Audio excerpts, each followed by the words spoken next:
What's up, and welcome to episode 266 of First Geek 411. This week we're catching up, and then we are diving into our Doctor Who Series 14 Spoilercast.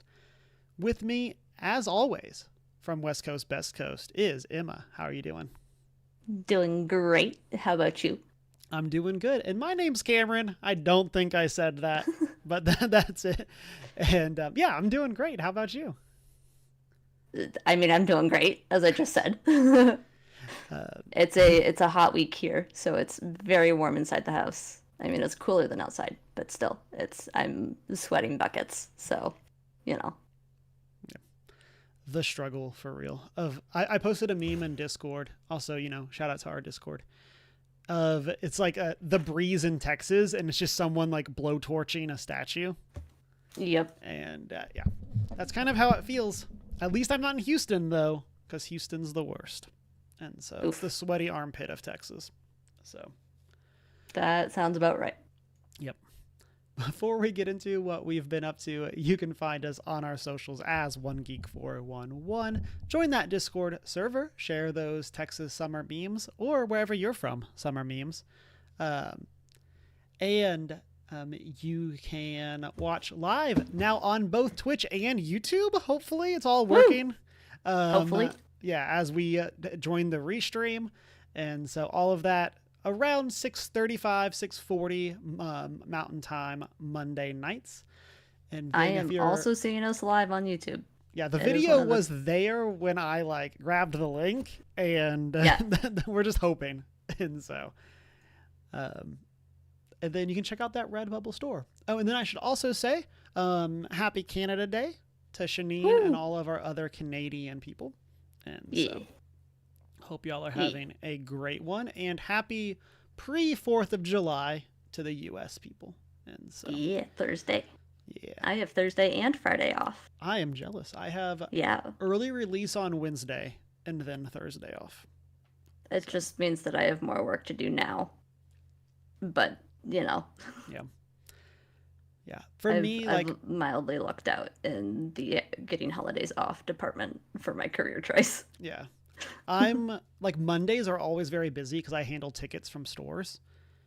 And with having Thursday off, I'm very scared that Friday is basically just going to be a new Monday. Yeah. Because it's just going to be all the stores from Thursday that I didn't do because I was not we were off. And so we're going to see how it goes. Yep. Sneaky, how's it going? And says that we look good and sound good on YouTube. Thank you so much. Fabulous. I appreciate you checking. But we love with it. That, yeah, love it when it works. We do love it when it works. Yeah. We'll get into part of the reason I'll say that what I've been up to. But first, Emma, what have you been up to? A couple of things. I mean, we didn't stream last week because things were so broken and people were busy. So I've been up to a couple of things. I had D&D, a lot of D&D last week. I watched on Tuesday for mini recap. The Tuesdays are the cantrip campaign, and because there's 20 people in that, we rotate every Tuesday. So I was watching on Tuesday, and at one point there were 3 players down rolling death saves, and one of our players rolled 2 2s in a row. So I had 2 failed death saves, and it was stressful because we didn't have any healer-based characters at the table that night. So Sneaky we were knows all panicking. About that. Yes. So it was a very stressful evening, and we were all standing up, huddled around the table at one point. And the owner of Cantrip Candles walks in from something as we're all standing around the table and goes, "Oh no, everyone's standing up. Someone must be dead." And we're like, "Yeah." So it was hectic. And then I played in a different campaign on Saturday with my Tiefling Rogue, who's going to multiclass into Bard College of Whispers because plans, and it was a lot of fun. And the prince of the area did some bad things, so we went after the prince. Classic the patriarchy. Yeah. And then I have been so behind on Critical Role that I just said screw it and skipped ahead like 8 episodes to the live show and watched that. So now I'm officially, air quotes, caught up again Mm-hmm. because I'm just like I'm just gonna give myself all the spoilers at this point. Anyway, so I am now caught up on Critical Role, and Dimension 20 came out with a new season that happened, and so my friend Ren and I watched the first episode, and it was a lot of fun. Um, and it's like has to do with like retro action movies and things, and it's really cool, and it's a kids on bikes system, so it's a lot of fun. Um, Video games, I've been playing Ratchet and Clank. I'm in like the last third of that game, which is great. So I'm Rift almost Apart? towards the end. Or... Yeah, Rift Apart. And that's been a lot of fun. I'm still working on the platinum for Horizon Forbidden West, and I'm getting closer, but I've hit that point where it's all the arena things, which is like my least favorite thing to do. Yeah. And I've been putting that off. So yeah. And then one of my art, I guess it could be considered art, that I've been working on has been it's technically called the battle jacket, but it's like the thing that you put all your patches on and things. So I have a bunch of Switchfoot buttons and a D&D button and other band things. That's awesome. And then I have a whole bunch of fabric glow-in-the-dark paint. So this is all glow-in-the-dark paint that's meant specifically for fabric. So it's got glow-in-the-dark things on it, and I'm very excited. That is super it's cool. like it's just like a fun little jacket that has all of the things that I never know what to do with, but people give to me. So like, I have a Stargate patch that I'm gonna put on there, and a YouTube in Space with Markiplier patch, and whale patches. Whales? Whales! These are, so there's an organization in Washington where you can adopt an orca, and as part of the package, you get, a patch, and it's basically like the money. You get to pick an orca that's alive from the pod to like follow and track and get to know about their story. Awesome. And so it came with patches. So now I have like, adopted orca patches because a friend of mine. Is it two different orcas, or is it two patches? It's the same orca. So a friend of mine, I got these back in high school. A friend of mine gave me this for a birthday gift 2 years in a row, and renewed it for me back in college or in high school. So I have the patches from that. That's super. I adopted Riptide. He is a young gentleman in the J-Pod. I believe he's J-Pod, and he's still alive and well, because I keep track of him, even though he's no longer currently adopted by me. So yeah, those are my patches that I still That's have super to cool. add on. So yeah, that's my current art project. Yeah, that's awesome. That has been my week. Jacket reminded me. I want to be a jacket person so much.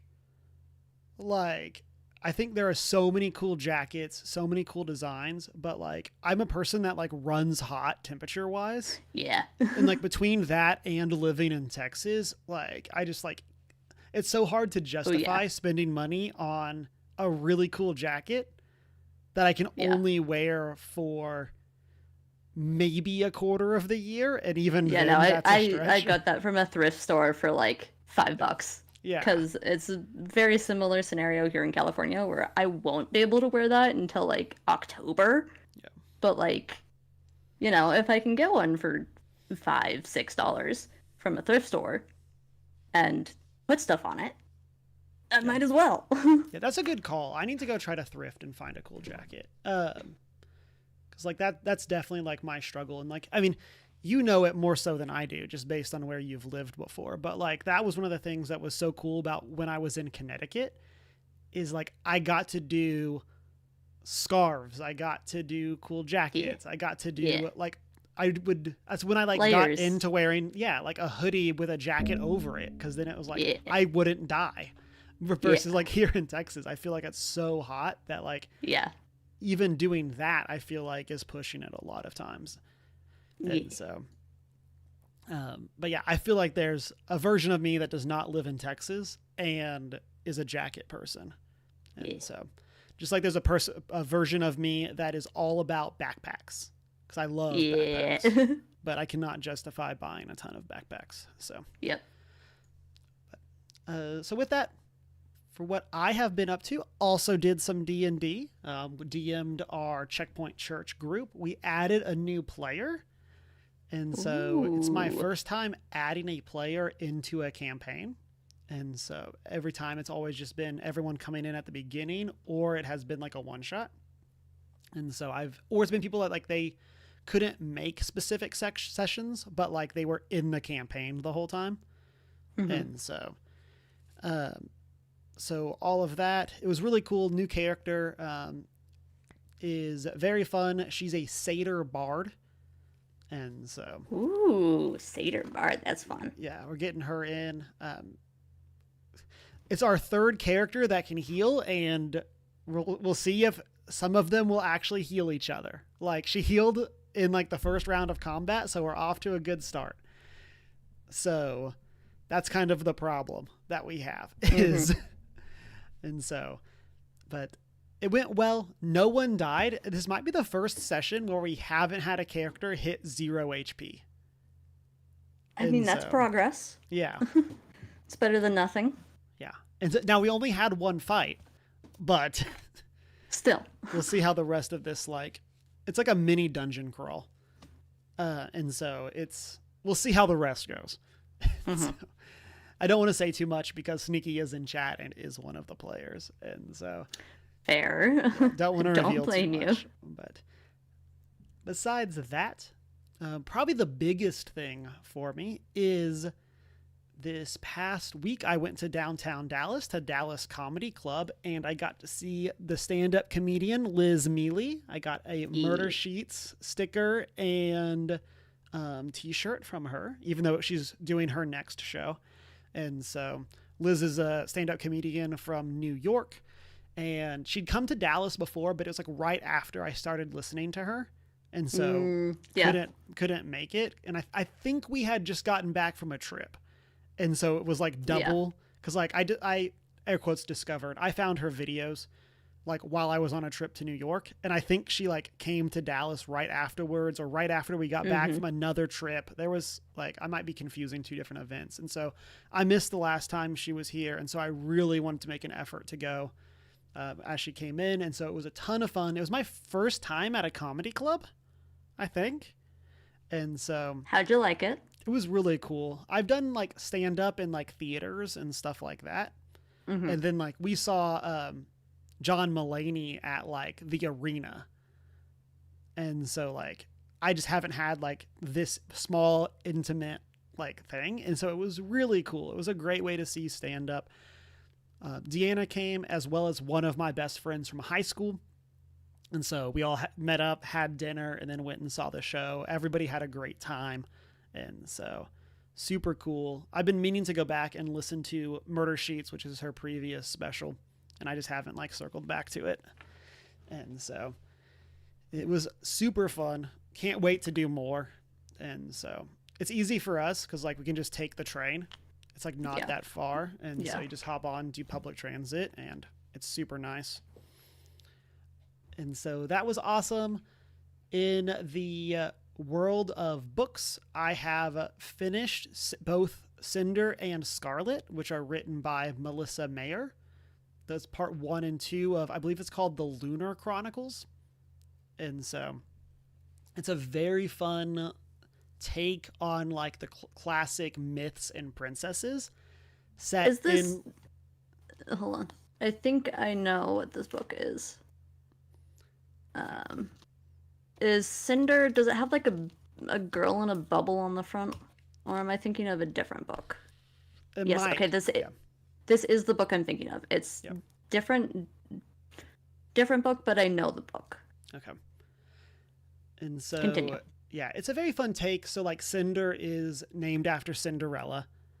And like she's this like, it's like a not steampunk. It's like a cyber futuristic take.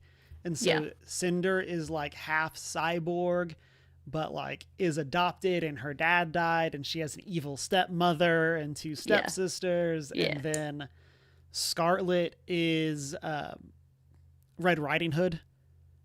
And so I read Cinder back in 2014. Yeah, 2014, because our exchange student got it for me for Christmas. Oh, nice. Yeah, that's really cool. I think there's 4 total, and so I'm halfway. I'll get the other 2. I've really enjoyed these first ones, but now that I have another book that was recommended to me that finally was available at the library, so I'm going to be starting that soon. And then we'll talk about it later, but also have our next book club book. And that one is a doozy. And so also have that. And so probably once I finish those, that's when I'll circle back to finishing this series. But I believe I have finished 28 books this year. Nice. So congratulations. I'm pretty excited about that. And then world of TV shows. Been watching Doctor Who, as we'll be discussing later, and also Hot D, House of the Dragon. First 3 episodes are out, and it's been fantastic. I said this for Hot D season 1. It is so good to be back to like what I consider prime Game of Thrones, where it's like there's actual stakes. Things aren't magically teleporting around the giant continent and stuff like that. And so I've really been enjoying that. And then also watching The Acolyte, the latest Star Wars series on Disney+. Nice. And then last thing last thing fun-wise, I guess, is I got the Platinum for Midnight Suns. Woo. Which it was super fun. I was a little worried because there are some of the trophies that are like defeat a boss with a specific kind of attack. And then there's ones that are like clear a battle without characters taking damage or health damage and stuff like that. And so I was really worried about all of those. It ended up being fine. I had to do part of a second playthrough for one of the trophies, and I ended up just dropping the difficulty down to easy and just zooming through the best way to do it. I did a little bit on normal, and I was like, nope, dropped it the rest of the way down to easy. And then I've also started, been streaming over on Cameron Plus Deanna, the Elden Ring Shadow of the Erd Tree DLC. And so I've gotten a couple sessions in. I was actually literally playing before we started podcast tonight. And so that was great. There you go. And then finally, Emma referenced it earlier with why we didn't have a podcast last week, but my internet has been causing us a whole bunch of problems. All of the chaos. Yeah. And over the past week, we had 4 different techs come out to fix things because they basically refused to fix what I considered the obvious problem. And they fixed everything else. And then they were like, yep, it seems to be the outside part that's the problem. And I'm like, oh, you mean the thing that got messed up after we had like hurricane force winds come through? That's the part that got messed up? I never would have guessed. Wow. Yeah. And so I was it's almost like upset. I've been saying that this whole time. Yeah. I'm a little bitter that that's not like the first thing that they fixed. Yeah. But we got a new modem and a new router out of it, and they redid all of our cables. So like, I guess I'm not going to complain too much because it is working. And so definitely took longer than I would like, but here we are. Listeners, here we are. Let us know what you have been up to. We'll circle back if you're in the chat over in the post-show chat, or if you're watching on YouTube later and not live, you can let us know in the comments section. But with all that said, Emma, let's jump into our main topic, and I guess only topic for this week, which is our Doctor Who Series 14 spoiler cast. So, as we call out with all spoiler casts, full spoilers, whole series. I haven't seen Jodie or most of Capaldi, but like full spoilers, anything's on the table for us to talk about. And if you haven't watched it and you don't want to have things spoiled, please mute the video. Just leave it running. Yeah. Then go watch Doctor Who. Give us the view, but mute it and go watch Doctor Who. Yeah, then come back and watch it a second time after you've finished the series. And so this is, as I said, series 14 of Doctor Who, which is crazy that it's been 14 since the start of New Who. Yeah. And, this series stars Ncuti Gatwa as the 15th Doctor, as well as Millie Gibson as our companion, Ruby Sunday. Yeah. And so it follows those two through the general Doctor Who spacefaring adventures.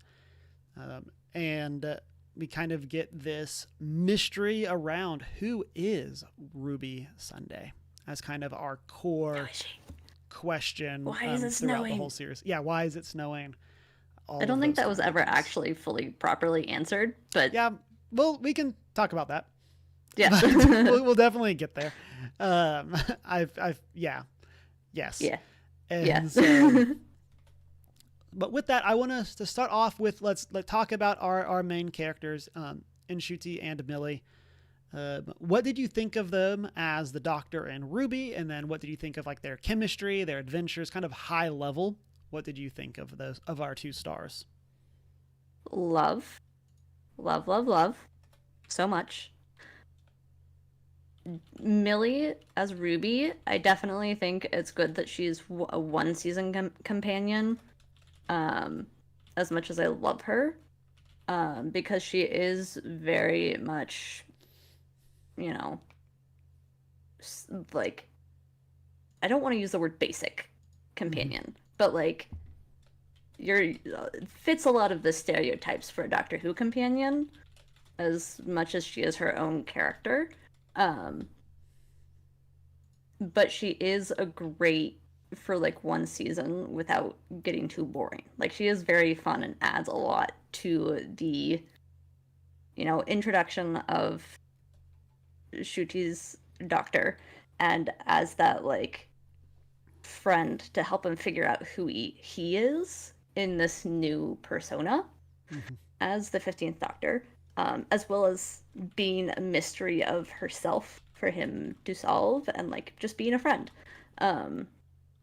And yeah, they are such a great friendship together of like just going on all of these fun little adventures, and her being like, this thing is weird, but I'm just gonna accept it for what it is. Like, the scenario I'm in is weird. Yep. So like, I'm not gonna question space babies too much because whatever. Yep. In chat, Sneaky says she's season 1 Rose, and yeah, I think that's a very apt connection. Like, she definitely has some of those connections or some of those similarities, I guess, for lack of a better way of saying it. She is actually about the same age that Rose was in the first season, because Rose was like 1920 and Ruby is 1920-ish. Yeah. So it's a very similar stage in life. Yeah. And I liked seeing that with, I don't know how old Ncuti is, but like he's seems like younger, early to mid 20s. Okay, so he seemed younger. I would say mid to handful, late 20s. So yeah. And so I think it was good. I kind of go into what you said. I loved the energy of having a younger Doctor and having like a young companion again. I feel like I think we've said this in a previous discussion and like what we've been up to. I love goofy Doctor Who. Yes. And I love that with the 15th Doctor and Ruby, we got this goofy, we got the goofy fun-loving, like it's in I think the second episode when they go to like see the Beatles, where they do like they like call out the costume change and all of that. Like, they are living their best life. And in chat, Mike says it was nice to see a Doctor companion that weren't falling in love and enjoyed being friends, and 100% that as well. They just are having such an awesome time. And this might be, again, I haven't seen all of Capaldi and I haven't seen any of Jodie, but like this might be one of my favorite TARDISes. Like if I was gonna go Yeah, hang out in one, like it's this a is a fun party. TARDIS. Yeah. It's a very fun TARDIS. I like Jodie's a little bit more, but not by a lot. Mhm. So, Yeah, and like I said, I haven't seen that one, so like, I mean, I love like my previous favorite because Matt Smith is my doctor, is um, the is him and the Pawns, and yeah. so I love that group, and it was very cool to kind of again have that call back to this silly, goofy side, and then um, in Shuti, I feel like he did an amazing job as the He Doctor. killed it. He's great for the role. Yeah, and I mean, Millie definitely did as Ruby as well, but like I'm so excited to see where Inshuti is going to go with this character and see if we get 2 or 3 more seasons with him, whatever that looks like. I'm If he very keeps with excited. tradition, it's going to be at least 2 more seasons. Because with New Who, Christopher Eccleston being the only exception, each actor has had 3 seasons. So hopefully he sticks with that tradition. Fingers crossed. Yeah, I hope so. I like again, I like we could talk about like some of the specifics for stuff that he did. Once we get, we'll talk about like some of the specific episodes later on. But like, I just feel like he did such a good job. Sneaky calls out he did a great job balancing between goofy and emotional, which is like Doctor Who at its prime. And Yeah. so, yeah. Shout out to Russell T Davies for coming back and saving the show. It's, very much a lot of that classic New Who. I say that in air quotes because there's, as everyone knows, classic Who and New Who, and I mean like the beginning of New Who. It feels a lot like the beginning of New Doctor Who, while still feeling like different stuff. And just I am so happy he's back because we do not like He Who Shall Not Be Named, who dealt with previous seasons. um, and it's good to see like that real Doctor Who feeling come back while still being something that's different because they now have a Disney budget, so they're able to do more things, which is great. Yeah. And then one of the things that I liked from Davis is that he specifically said that he wanted this version of the Doctor to be much more emotional and carry his emotions on the surface more visibly. Yes. And I feel like, again, Nshuti like nails that. It's such a cool. I always am interested to hear for showrunners of like what is their intent of the character, and then hear like or then look and see like did they accomplish what they set out to do. And so I feel like they made him so lovable, so caring, and love all of that.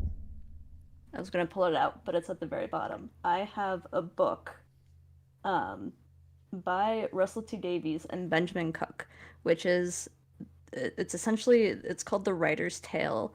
It's basically a bunch of emails written between the two of them for the first 3 to 4 seasons of New Who about their entire writing process for the show. Oh, nice. And it's one of my favorite books. It's a big book.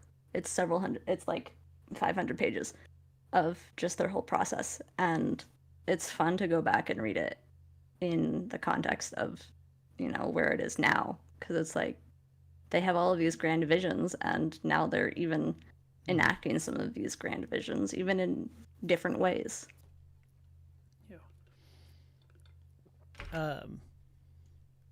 I have other thoughts on Ruby, but we'll save those for a future question. And so, yeah, we'll do that. So we talked our leads. Let's talk our side characters. Yeah. Did you have a favorite side character? And kind of here we can also talk about I had put this with a different question, but what did you think of Susan Twist's Susan Triad showing up throughout all the different episodes? Okay, this will always be my answer for the side character.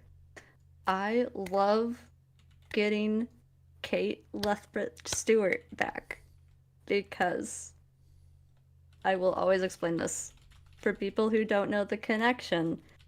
In classic Doctor Who, the Doctor works for a time as a consultant to UNIT and works directly with Brigadier Stewart. And Kate is the granddaughter, I think daughter, of that character from Classic Who, and is now also the head of UNIT.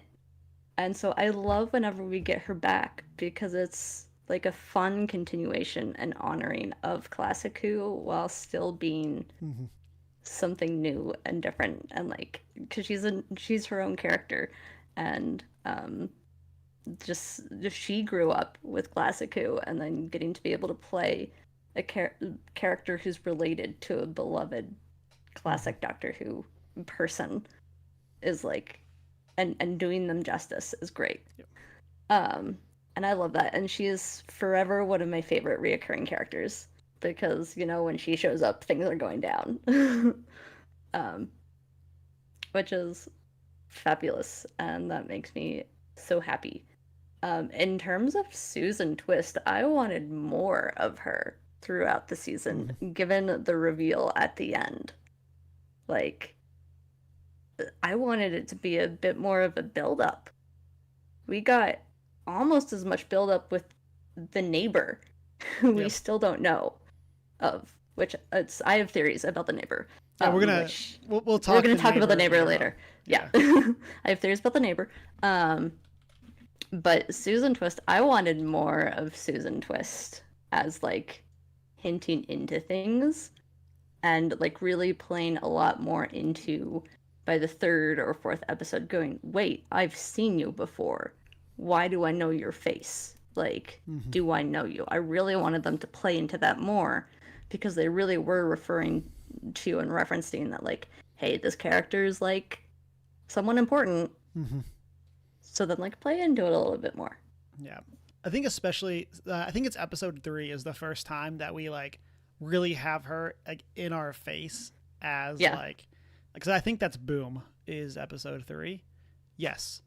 And that's the first time that, like she's in the previous 2, but it's kind of just, like, call-outs or callbacks. And then getting to see her as a prominent part of Boom, like, that's kind of what sets up the, like, you might have missed the previous ones. I know I had missed it. Like, I just didn't think anything. Then Boom is like, hey, be paying attention to this character.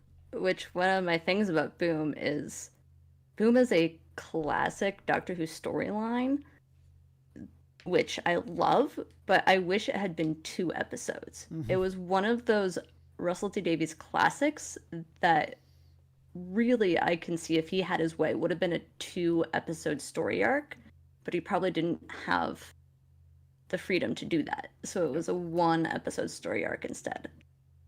And so Boom, I wish was a 2-episode story arc because that's a classic Doctor Who thing. Have a whole storyline that takes 2 episodes. And that very clearly, as a Doctor Who veteran, was meant to be a 2-episode story arc that got squished down into 1, which is unfortunate. But I would have loved for Boom to have the Boom Part 1 to have ended with the Doctor stepping on the landmine. Yes. Yeah. Like give us more buildup of what's going on in this time period, and then it ends with the landmine, and then we're hanging out, and which is exactly where my thought process comes from. For like, this must have originally in his mind been a 2-part thing. Because knowing him, it feels very Russell T Davies, and knowing his writing style, this feels very much like a story he would write. The one that he would write as a 2-parter and have the first episode be build up to that, the Doctor stepping on the landmine.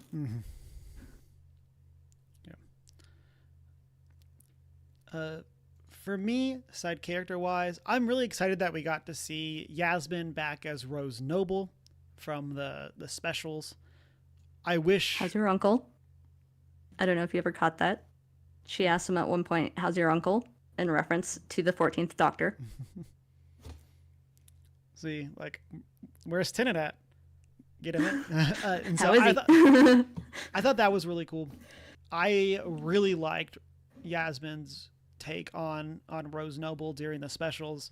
I mean, as much as I have enjoyed Ruby's arc, I was a little sad that Rose wasn't a more prominent part of this season. Mm-hmm. She kind of just shows up at the end. And so I think it would have been really cool to have had something there, just to have Rose around, or have them come to that time period and see Rose separately or at a different point or something. But that's kind of nitpicky. And then I also liked Lenny Rush as Morris Gibbons, who's this kid that works for UNIT and like has this scooter that's like armed with like guns and stuff like that. Yeah. And it's, again, I love goofy Doctor Who, and this is like pure that.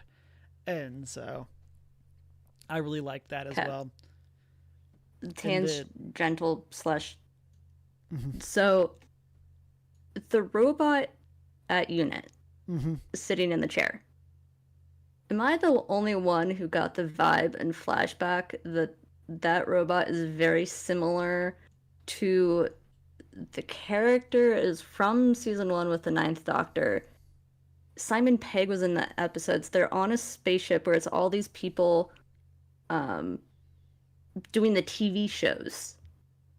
Oh. So there's I believe it's a 2-episode arc at the end of season 9 where it's all of these people doing different TV shows, but if they fail or lose, they quote unquote get killed. And if you're not allowed on the upper levels of the space station, but when you go up to the upper levels of the space station, there's like a blue woman who's strung up to a whole bunch of wires, and the robot in UNIT from this season gave me strong flashbacks to that story arc because of the woman strung up to wires, and I don't know why. But I'm just saying that because I think it's interesting. Yep. I would need to go back and watch. Where I thought you were going is there's a weakest link reference there where like there's like a robot like host for the game. And so that's part of where I'm getting that. That's part of where I'm getting that from, because part of that, whole storyline is one of the game levels is the weakest link.